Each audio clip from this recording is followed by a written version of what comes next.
Welcome to Fear and Greed Sunday feature. I'm Michael Thompson. Over the last 4.5 years of Fear and Greed, we've spoken to plenty of founders, plenty of people who've had an idea for a startup and given it a crack.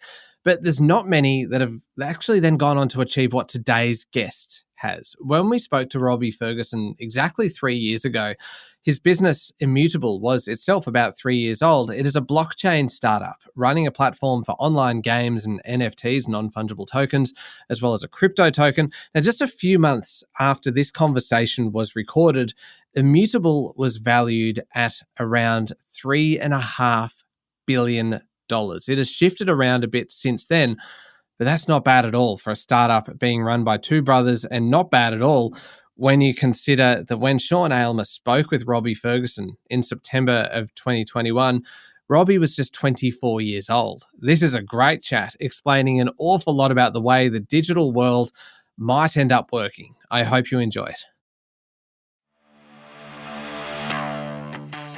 Welcome to the Fear and Greed Daily Interview. I'm Sean Aylmer. If you're like me, you've probably heard stories about NFTs, non-fungible tokens, and not really understood what's going on. A lot of those stories have been reported as extravagant novelties, like Twitter founder Jack Dorsey selling his first ever tweet as an NFT for almost $3 million. Along the same lines, digital art is being sold by auction house Christie's, and original versions of songs and videos are also being purchased as NFTs. Put simply, a non-fungible token is a unique digital token, usually part of the Ethereum cryptocurrency blockchain. The important part is that it's unique, meaning the NFT of a digital artwork, a video, a song, or similar can be verified as the original. It all sounds very high-tech, but an Australian company is taking it mainstream, and they've just raised $82 million to help do it. Robbie Ferguson is the co-founder of Immutable, and is my guest this morning. Robbie, welcome to Fear and Greed. Thanks, Sean. It's great to be here. One of the great things about my job, Robbie, is that I get to talk to experts about things which I know very little about. How did I go in my explanation of what an NFT is? I think very accurate, actually. So I think the important thing to remember about NFTs is that right now, although all the news is centered on a few use cases of it, that's just what they are, use cases. And ultimately, all an NFT is a new technology which allows us to enable people to own digital stuff. And that stuff could be anything from Jack Dorsey's tweet to a piece of digital art to an item inside a video game or even to a financial asset. So the implications are very broad, and we're just tapping the surface of what NFTs will encapsulate. Okay, so we talk about Jack Dorsey's tweet because of the cost of it. Why should normal people care about NFTs? At the moment, we're talking about very specific things, but is the use case potentially far greater? Yeah, I would answer, why should normal people care about Bitcoin or about Ethereum? And the answer I would give to that is because it's likely going to be the back end of the financial institutions that you use on a daily basis in a decade. And we're seeing these types of cryptocurrencies and decentralized applications take over centralized finance everywhere. We're seeing, new financial technology companies use DeFi as part of their backend. We've seen an insane uptake on adoption over the past year, and we're seeing that same trend now apply to NFTs, except the use cases are slightly different. So the fundamental value proposition of blockchain is the ability for people to own things uniquely. Enforced almost, the example I like to use is physics, because if I send you $10 on a bank account, there's nothing to prove that I no longer have that $10. It's just a line in a database somewhere enforced by that bank. But if I give you, say, a physical $10 note or a physical item worth $10, the rules of physics enforce that I no longer own that because only one instance of that can exist in the world. It's literally atoms. Yep. Now we can do that same stuff with digital assets. We saw it with Bitcoin and Ethereum for fungible stuff, so currencies. And NFTs now allow us to do that for any unique digital object. And the implications are huge. It's come out in the form of art, which is awesome and sexy, and people are getting really excited about the huge volumes. But I actually think some of the mainstream use cases that are going to come out are the ownership of in-game items in video games, the ownership of unique financial assets. There's a huge topology of financial assets that aren't fungible in nature at all, whether they are insurance contracts, which ensure a unique set of circumstances, whether it is a term deposit, which is distinguished from other term deposits based on its yield rate and the nature of the underlying asset being held. All of these assets can now be held in a unique manner with the same benefits that blockchain has brought to fungible currencies. Okay, so there's a few things there. I'm going to take a step back, then I'm going to come to the financial example because I think that's really interesting. The way I'm thinking about it, it's kind of like a grandmaster painting or something like that, or even a Monet or something like that, which someone owns the original, though there are lots of prints of it around the place, but someone actually owns it. And what we're talking here is that digital token. You own the original digital asset. What happens in terms of, do you own the rights to reproduce it? Do you own, so when I'm thinking of the Monet, I'm thinking of to reproduce a Monet, theoretically at least, you're supposed to ask for permission to do that. Yep. Is that the same in an NFT? It's a great question. How I posture that is, if you buy, say, a rare piece of art, do you suddenly get the rights to reproducing that artwork, to distributing it, to putting it on T-shirts? No. And the answer is, it depends, right? It depends on the particular arrangement of the IP. And so I think the same answer applies here, which is, that's kind of the beautiful thing about NFTs, is it doesn't actually rely on law or IP rights to enforce value. It's just you own the thing. But obviously different IP rights could be associated based on whatever contract you're organizing with the owner of that IP. Okay. So if we bring this to the use case for everyday people like me, potentially then NFTs can come into their own where you're talking about fairly bespoke contracts, be they financial contracts, insurance contracts, that type of thing. Is that right? Yeah. So I would say any financial instrument which is unique in nature, so you'd want to trade uniquely, should and will be encapsulated by NFTs at some point in time. And there are huge amounts of this.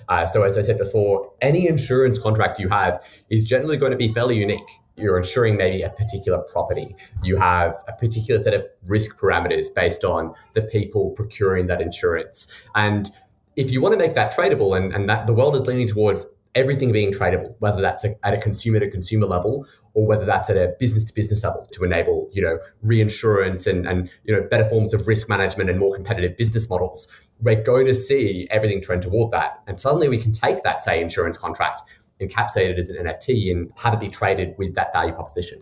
So if we go down this path, what I can imagine is that NFTs become a much more efficient way of trading all sorts of instruments in the future. Yeah, exactly. Efficient. And most importantly, they're exposed to all of the innovation that we're seeing in DeFi today. So it means that, let's say you have your insurance contract and it's worth some particular amount. You can then use it to be staked as collateral and gain a loan in a fungible currency that you could use more readily. Or you could use it in some other type of DeFi contract. And it's this instant interoperability with every kind of other decentralized financial institution built as an application. That's the true kind of power here. Okay. Stay with me, Robbie. We'll be back in a minute. My guest this morning is Robbie Ferguson, co-founder of Immutable. So the surge in the market for NFTs has been quite incredible. I was reading some numbers and it's gone from being measured in the hundreds of millions of dollars to the billions of dollars, quarter on quarter. Why such growth, do you think? So the majority of the growth in NFTs over the past year has been in collectibles and art. So really valuable financial assets where people are buying it with probably the expectation that they'll increase in value in the future. And this is how we've seen, literally NFT volumes go from, say, 20 million a month to hundreds of millions, in some cases, even billions, which is pretty insane. And then I think we're starting to see volumes pick up in gaming as well, which is quite exciting. And the startup quote here, and this is how we originally got into the business. This is why we originally took it up, is way back in 2017, we were looking at when an NFT first came out in the form of CryptoPunk, which obviously has made a name for itself over the past couple of months. And we thought this was the technology that would allow people to take items in video games, and people pay literally $100 billion per year to purchase items in video games, to consume content. They're not purchasing... Robbie, why? Because it's their identity. It's how they purchase entertainment. It's, why would you purchase a Red Sox jersey or, cool piece of memorabilia. It allows them to connect with their friends. And this also includes, utility-based consumables, such as in Candy Crush buying gems that allow you to progress to the next stage. But importantly, what it's not is it's not buying the box DVD or, game disc that allows you to actually access the game. It's people spending on in-game content. Yeah. And of course, they're getting completely ripped off because they can't sell any of this. If you buy a skin in Fortnite, if you buy trading cards in Hearthstone, you don't have any ability to resell that ever. You have zero rights. And even marketplaces like Steam are incredibly controlled and incredibly restricted. And you really don't have any assurance that they won't just reprint a whole bunch of that item in the future and remove it to zero by inflation. Yeah. And so that entire market would be instantly replaced by a vastly superior model if it were done with NFTs, because now people would have the option to sell it. They could have guaranteed scarcity. So you could say, this Fortnite skin is only one of 10,000 to ever exist. And that's really radical in a digital context. We've literally never been able to do that before. And the final thing, and probably my favorite thing, is for the first time ever, we can have digital provenance. And the example I give here is the gloves Muhammad Ali used to knock out George Foreman in the Rumble of the Jungle are worth far more than any other make and kind of that glove from that year. And the reason you can prove that he wore these gloves to knock out George Foreman. And for the first time ever, we can now apply that context and provenance to digital assets. So you could take the skin that Ninja, a famous streamer, uses to win a tournament in Fortnite, and he could auction that off in the moment and prove to everyone that that digital asset was used by him to have that particular experience, which is really, really cool.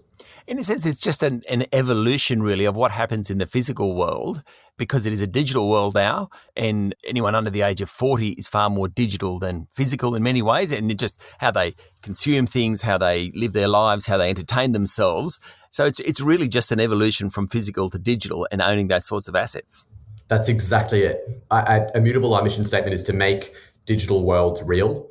And the reason is we think that people will self-actualize and live their lives in digital universes in the future. People will spend a huge ton of time in virtual reality and gaming. We're already seeing it. And it's important that those people have property rights that are just as strong as in the real world. So you've raised $82 million. What are you going to do with the money? What's the plan for Immutable? Yeah, the vast majority of it will be spent on hiring some people, to be honest. So we're doing a global expansion through a few main ways. Obviously, we have our internal content, Gods Unchained and Guild of Guardians, which we're really excited about, and we'll be bolstering those teams to help take them mainstream and hit millions of users. And we also have our protocol, so Immutable X, which is our scaling infrastructure. And we'll be building a engineering team that's significantly larger than the one we have today. And we'll also be building a global go-to-market team. So business development, success, integration. So it's about gaming, and it's also about becoming a marketplace to some extent. Yeah, we call ourselves a exchange protocol because we actually the protocol that powers marketplaces. Yeah. So we don't care about people coming to our website. What we're doing is allowing anyone to build a business based on NFTs. Whether you're a game and you just want to create it inside your game and allow people to trade in there, whether it's our upcoming integration with OpenSea, which is the largest NFT marketplace, which means anyone will be able to trade an asset on Immutable X via OpenSea. Our goal is to be this global liquidity and scaling layer behind these digital assets. Yeah, so a facilitator as much as anything else. Exactly. Okay, so you're doing some very cutting edge things. How does Australia generally stack up against the rest of the world in this area? Yeah, look, I actually think Australia's been punching above its weight in terms of crypto. So we have some really cool homegrown startups here. There's Kane, who founded Synthetics, which is now a decentralized organization that was, he's referred to as the father of DeFi farming. So he really basically popularized this idea of staking and farming and DeFi protocols, which is the ability to bootstrap the growth of a DeFi application by incentivizing users with tokens for being early participants or risk takers in that protocol. So that's been really cool. And then we're actually seeing a bunch of other startups get funding literally even today, whether they're building on different blockchains. So I think Australia is 100% punching above its weight. And with the popularization of NFTs, we're seeing a huge influx of demand to Immutable, whether it's people wanting to come and work in the blockchain industry or specifically on NFTs because of the applications they see to entertainment. It's been really awesome. Robbie, this has been one of the best lessons I've had in months, possibly years. I have learnt so much. Yeah, well, I'm glad to help, Sean. It's exciting stuff. Thank you for talking to Fear and Greed. Thank you. That was Robbie Ferguson, co-founder of Immutable. This is the Fear and Greed Daily Interview. Join me every morning for the full Fear and Greed podcast with all the business news you need to know. I'm Sean Aylmer. Enjoy your day.